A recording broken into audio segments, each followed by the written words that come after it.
నిజామాబాద్ జిల్లా రేంజల్ మండలం కందుకుర్తి వద్ద గల గోదావరి త్రివేణి సంగమం శ్రీ సీతారాం ధామ్ సంత్ సేవా ఆశ్రమంలో పంచ్ కుండాత్మక శ్రీ చైతషండి మహాయజ్ఞం శ్రీమద్ భగవత్ కథా పారాయణం 19 నుంచి 27 వరకు నిర్వహించడం జరుగుతుందని పరమ పూజ శ్రీ 1008 శ్రీ మహారాజ్ మహామండలేశ్వర్ శ్రీ సీతారామదాసు మహారాజ్ తెలిపారు. ఈ సందర్భంగా వారు మాట్లాడుతూ మే 19 నుంచి 27 వరకు 7 రోజులు ఈ యాగము భగవతాశ్చర్య అనంత్ మహారాజ్ వారిచే శ్రీమద్ భాగవత కథా పారాయణం నిర్వహించడం జరుగుతుందని, కావున భక్తులు అధిక సంఖ్యలో విచ్చేసి పవిత్ర గోదావరి నది పుణ్యస్నానాలు ఆచరించి ఈ కార్యక్రమంలో భాగస్వాములు కావాలని, అనంతరం తీర్థ మహాప్రసాదాన్ని స్వీకరించాలని కోరారు. నిర్వాహకులు రమేష్ మాట్లాడుతూ స్వామివారు నిర్వహించే ఈ కార్యక్రమంలో భక్తులందరూ అధిక సంఖ్యలో విచ్చేసి కార్యక్రమంలో భాగస్వాములు కావాలని కోరుతూ ఈ 7 రోజులు నిర్వహించే అన్నదానానికి ఎవరైనా భక్తులు తమకు తోచిన విధంగా ధన రూపేణ, వస్తు రూపేణ తదితర విధాలుగా దాతలు ఎవరైనా ఉంటే ఆశ్రమానికి అందించాలని కోరారు.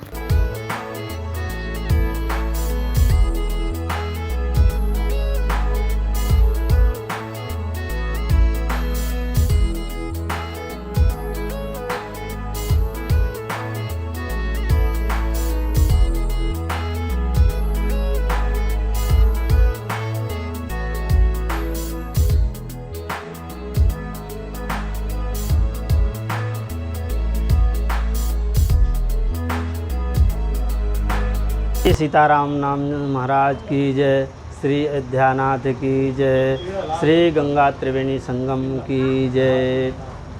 आज श्री सीताराम धाम संत सेवा आश्रम कंदाकुर्ती त्रिवेणी संगम रेंजल मंडल जिला निजामाबाद कार्यक्रम है।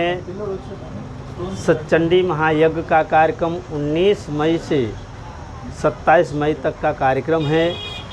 श्रीमद् भागवत और सच्चंडी यज्ञ नित्य अन्नदानम कार्यक्रम है।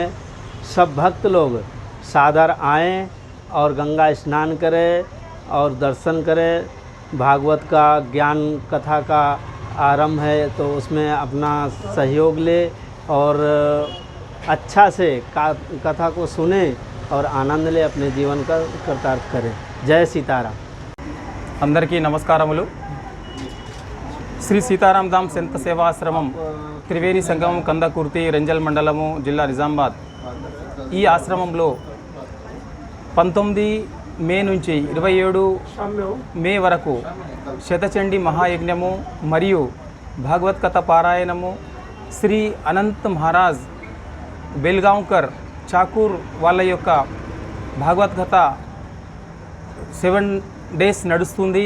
అందులో భాగంగా అక్కడ శనిదేవుని ఆలయము కూడా ఉంది.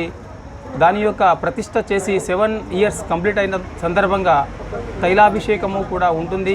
అదేవిధంగా ప్రతిరోజు అన్నదానము, భాగవత్ కథా పారాయణము, శతచండీ మహాయజ్ఞము ఈ కార్యక్రమాలు 19 నుంచి 27 వరకు జరుగుతాయి. భక్తులతో మనవి ఏమిటంటే ఇంత పెద్ద కార్యక్రమం మన త్రివేణి నది ఒడ్డున జరుగుతుంది కాబట్టి ప్రతి ఒక్కరూ వచ్చి ఆ గంగానది పుణ్యస్నానం ఆచరించి ఈ కార్యక్రమంలో భాగస్వాములై అక్కడ తీర్థప్రసాదములు స్వీకరించి తమ జన్మ సార్థకతం చేసుకోవాల్సిందిగా కోరుతున్నాము.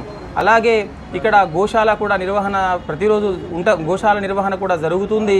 అందులో భాగంగా ఎవరైనా భక్తులు ధన రూపేణ, వస్తు రూపేణ సేవ చేయదలుచుకుంటే వాళ్ళు ఈ కమిటీ వాళ్ళను సంప్రదించవలసిందిగా కోరుతున్నాం. మరిన్ని అప్డేట్స్ కోసం మా ఛానల్ని సబ్స్క్రైబ్ చేయండి.